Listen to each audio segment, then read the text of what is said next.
Hello bachcho, let's see this problem. This problem says that the spring balance A reads 2 kg with a block mass M suspended from it.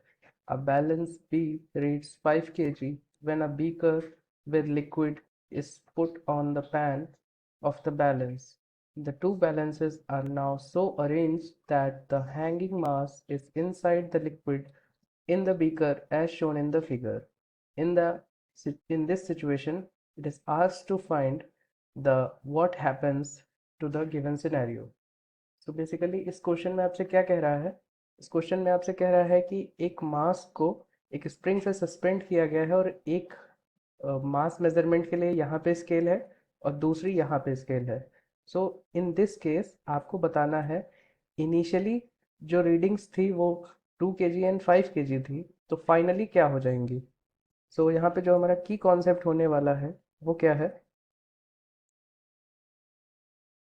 जो हमारा की concept है यहाँ पे वो है बोएंट force.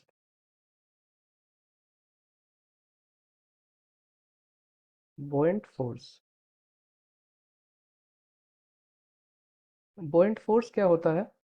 बोएंट force जो होता है वो आर्किमिडीज के प्रिंसिपल के अकॉर्डिंग अगर कोई अगर कोई हैवी वेट का मीन्स जिसकी डेंसिटी लिक्विड से ज़्यादा हो, वो किसी भी लिक्विड में सबमर्ज्ड होता है या तैरता है तो उस पर लिक्विड एक ऊपर की ओर फोर्स लगाता है, उसे ही हम बोएंट फोर्स कहते हैं.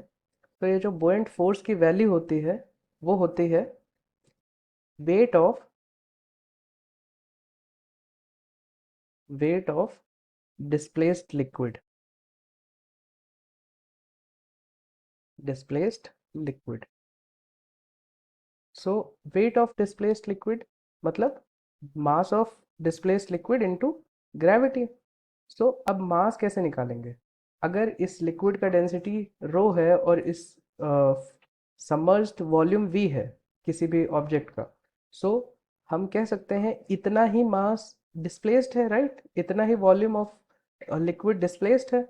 सो यहाँ से हम लिख सकते हैं जो इसका मास होगा लिक्विड का डिस्प्लेस्ड मास वो होगा रो इंटू वी इंटू जी. सो ये होता है हमारा बोएंट फोर्स. अब हम इस क्वेश्चन पे आते हैं. जैसे कि हमें बताया गया है इनिशियली जो स्प्रिंग ए की रीडिंग है, जो स्प्रिंग ए की रीडिंग है वो है 2 kg.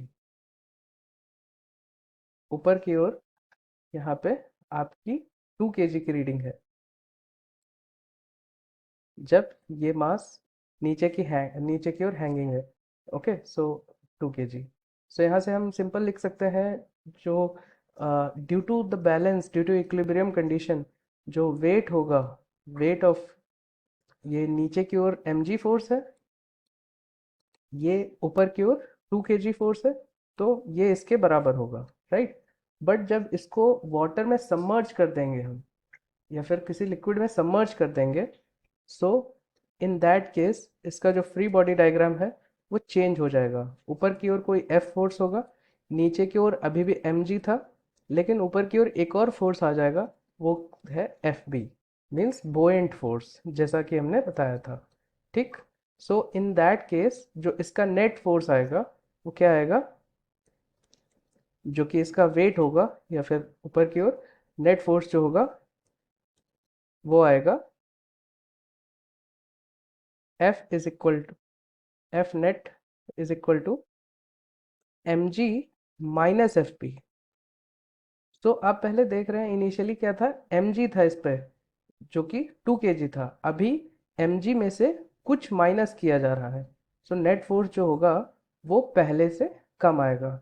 सो यहाँ की जो ये 2 kg वाली रीडिंग है ये घट जाएगी. ओके.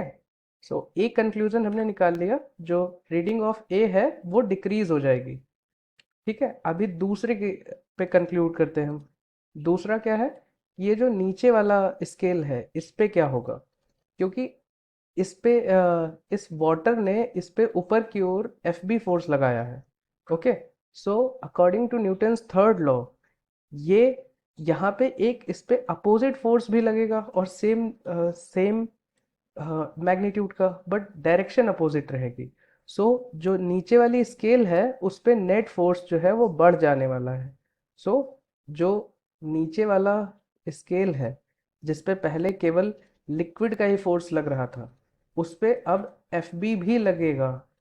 पहले केवल एम जी लग रहा था, अब एक एफ बी भी लगेगा, तो नेट फोर्स जो होगा यहाँ पे वो बढ़ जाएगा। ऊपर वाले में क्या हो रहा था, घट रहा था, लेकिन यहाँ पे क्या हो जाएगा, बढ़ जाएगा।